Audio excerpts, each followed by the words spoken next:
Welcome back for part 2 of an extended presentation of Ribbons and Bows, American Women in Violin History. The 1920s in the United States was a time of great change and newfound freedoms for women. Women finally got the right to vote, and there were more women in the workforce than there were previously. Even so, college was for men, and women, for the most part, were expected to stay home with their children.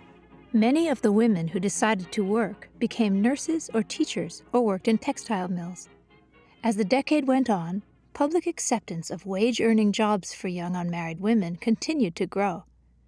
Most of these were clerical or retail jobs. It also became acceptable for working girls to live away from their families. That is, until marriage. Marriage was the thing. It was the way for women to obtain economic security and social status. If a woman somehow continued to work while married, surely she would stop once she had children.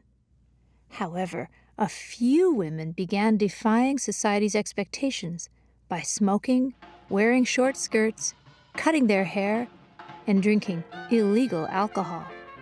Prohibition made alcohol illegal from 1920 to 1933 in the United States. These shocking young women were known as flappers, and tongues did flap about them in more proper, refined, politically correct circles. The fiery-spirited, charming young violinist Ilse Niemack roared to fame in the 1920s. She studied under Leopold Auer and toured all over America and Europe, bringing her dazzling fireworks to audiences all over the world. Her haircut and dress were reminiscent of the flappers who were on the cutting edge of fashion in the 1920s. Even when she was little, she garnered early praise. The Schenectady Gazette called her a charming young girl who plays her violin like a mature artist. Harmonics and runs, admirably executed, characterized the Zephyr.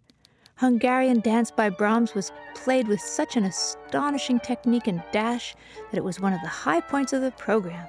Clever technique, good tone production, independence, and vivacity of style. As she grew up, the rebellious flapper in her surely came out in her music.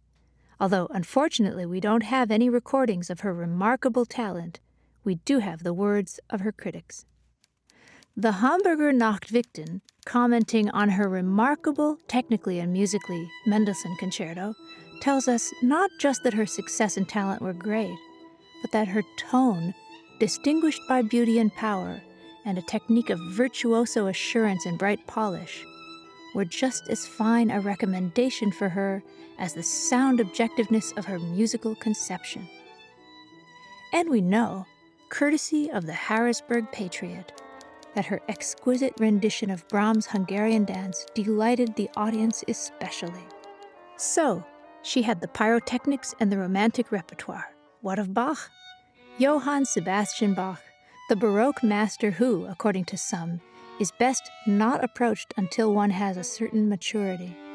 According to the New York American, her approach to Bach was interpreted with the breadth and earnestness that proved the performer's understanding of his message, played with serenity and noble expression. So, from the critics, we see how well-rounded a player she was, how wide her performance repertoire. Before moving forward, let's give a nod to a few of the lesser-known names: Chainey, Given, Freeman, Foote, Fry, Jeffrey, Neal, and Wade Smith. Violinists Grace Freeman and Thelma Given also performed in the 20s to lesser acclaim. Given was born in America in 1896 and died in 1977. She studied under Leopold Auer and performed at Aeolian Hall and Carnegie Hall and toured Europe. She played a Guarnerius violin. Californian Grace Freeman had studied under Giulio Minetti and received formal training at the Conservatoire de Paris. She performed in Aeolian Hall. Also playing Aeolian Hall, Helen Jeffrey, seen on stage between 1920 and 1936. Miss Jeffrey also played Town Hall, Jordan Hall, and Carnegie Hall. Max Smith, writing for the New York American, hailed her as the Brunhilde of the bow, a nomer that stuck, because it fit.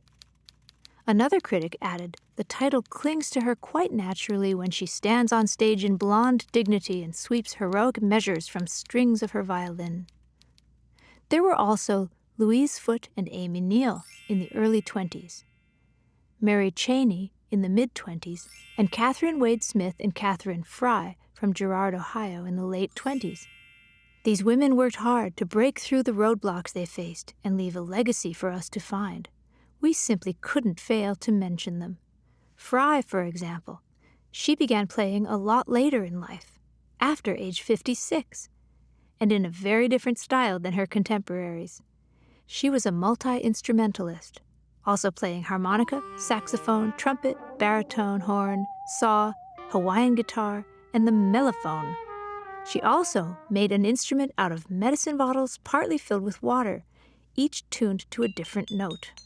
She saw a vaudeville violinist playing the violin by holding the bow between his knees and moving the violin across the strings, and she was inspired to do the same.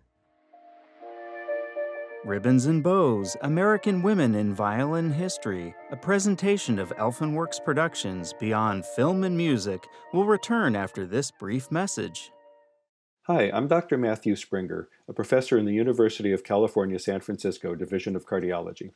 Did you know that smoking and exposure to secondhand smoke don't just increase the risk of cancer and lung disease, they also have immediate harmful effects on your heart and blood vessels?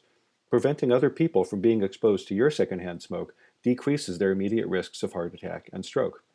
By the way, even if you think you've trashed your own health already, and there's no point in quitting now, you're wrong. You'll still improve your own cardiovascular health if you stop. Quitting is hard, but by doing it, you can be a hero to yourself and your friends and family.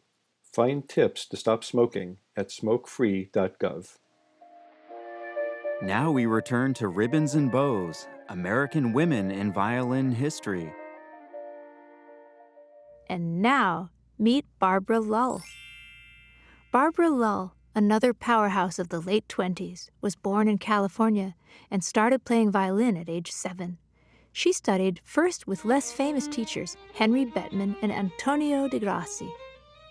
Later, she went to New York to study with Leopold Auer and Alexander Bloch, performing all over Europe and America.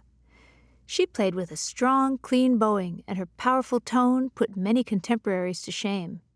In her youth, she was hailed by the New York Telegraph as one of the most promising of native fiddlers for her warmth of tone, a very capable technique, and such understanding of values. The praise for her tone and technique grew as she did. Listen to the critics rave.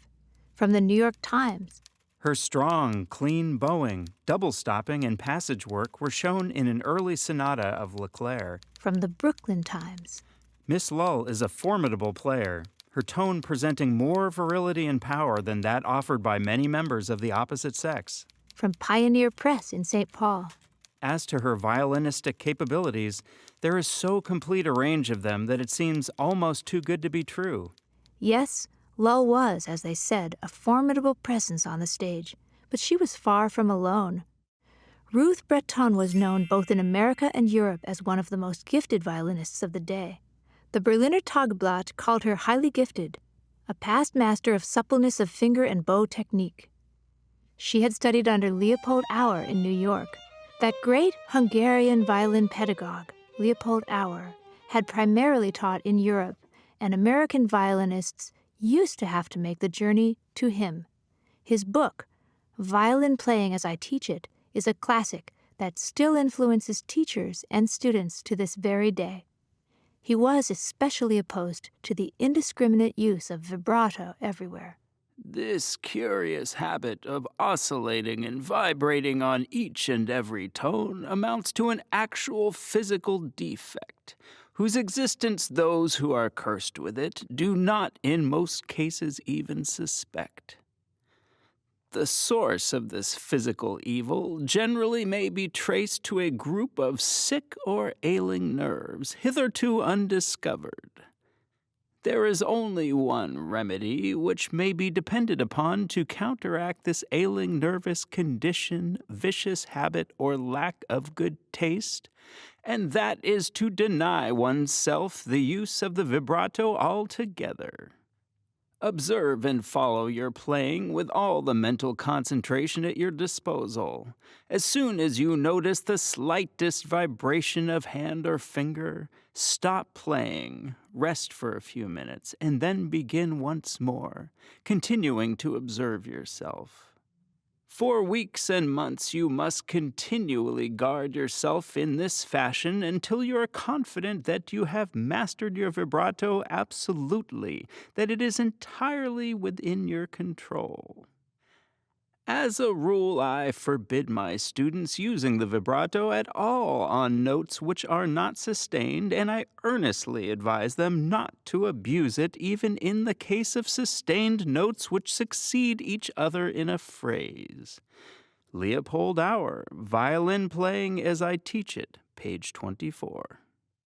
Travels to Europe are all very well and good unless there's a war on, that is. Then your studies may be sidetracked.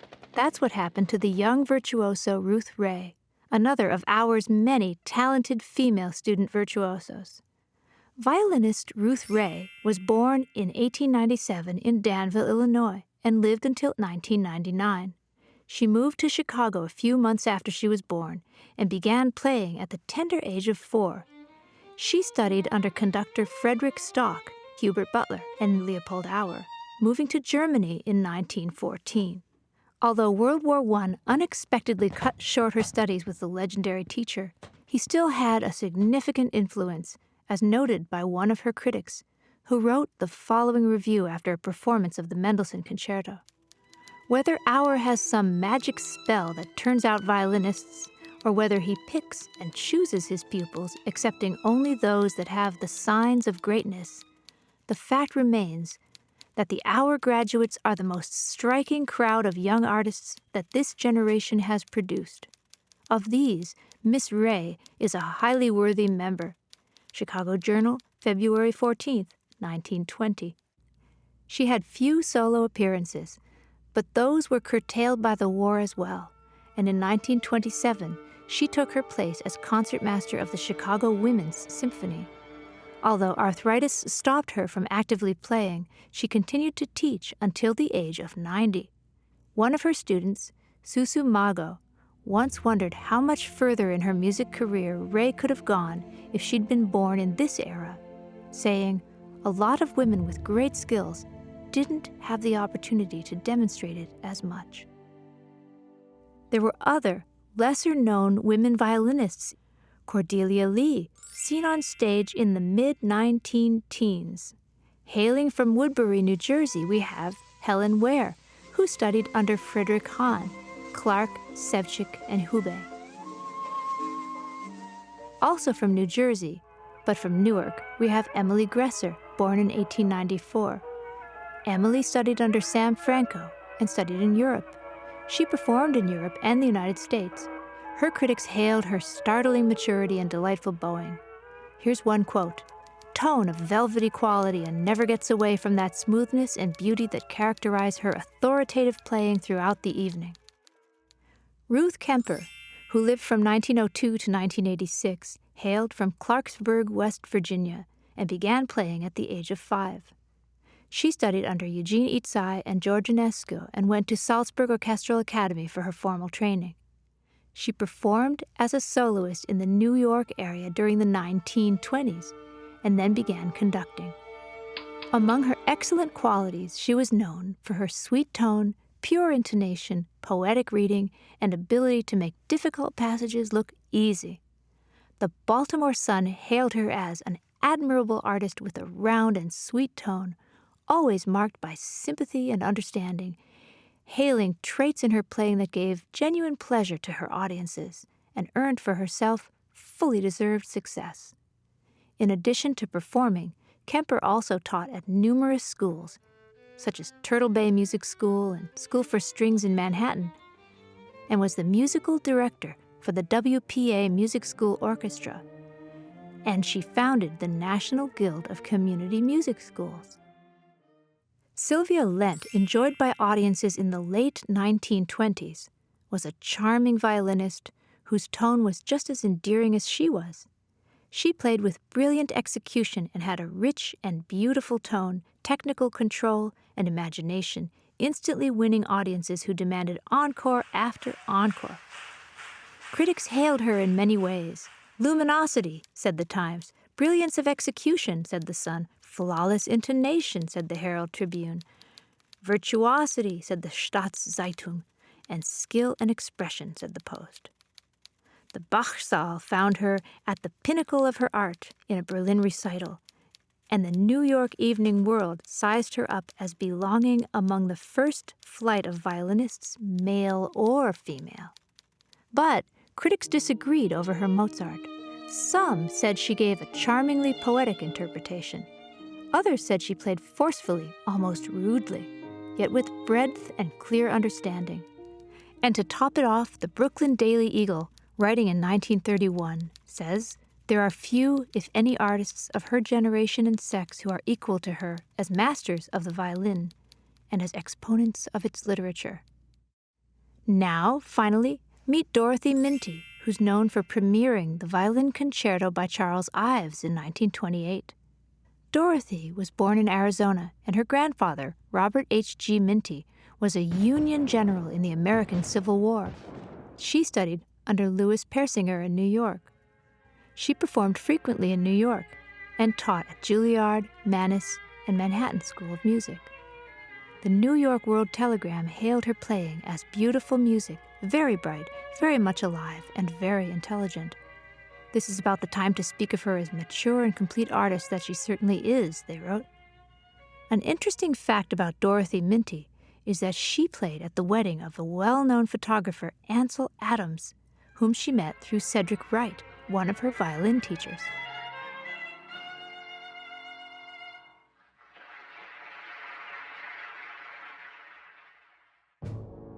The Great War had an effect on any and everyone who lived through it, including the violinists. From the greatest and best-known violinist of the era, Fritz Kreisler, who served, to Irma Seydel, who curtailed a planned trip to Europe, to Ruth Ray, who cut short her studies and returned home. Kathleen Parlow, Estelle Gray-Lhevinne, Barbara Lull, Ilse Niemack, all of them lived through and were shaped by this war. And the American public, looking for an escape or at least a moment's respite, proved receptive audiences for these wonderful players. That's all for now. We look forward to meeting you again for our next installment of Ribbons and Bows. Until next time, keep a song in your heart and an extra set of strings, spread hope, and live life on the upbow. This episode features excerpts from works in the public domain and copyrighted recordings of Maud Powell and Dorothy Minty that were used with permission from the copyright holders. For details including full legal notice, visit elfenworksproductions.com. Ribbons and Bows, American Women in Violin History, has been a presentation of Elfenworks Productions, Beyond Film and Music. Writer, producer, director Lauren Spieth. Research and assistant producer Devin Philo. Technical consultant Christopher Spieth. Narrated by Lauren Spieth. Audio engineer Josh Workman. Learn about all our products, including this one, available as an audiobook release, and find more information and detailed histories online now at www.elfenworksproductions.com. We thank you for your patronage and partnership as we strive to tell the stories that matter. Copyright 2018, Elfenworks Productions, LLC. All rights reserved.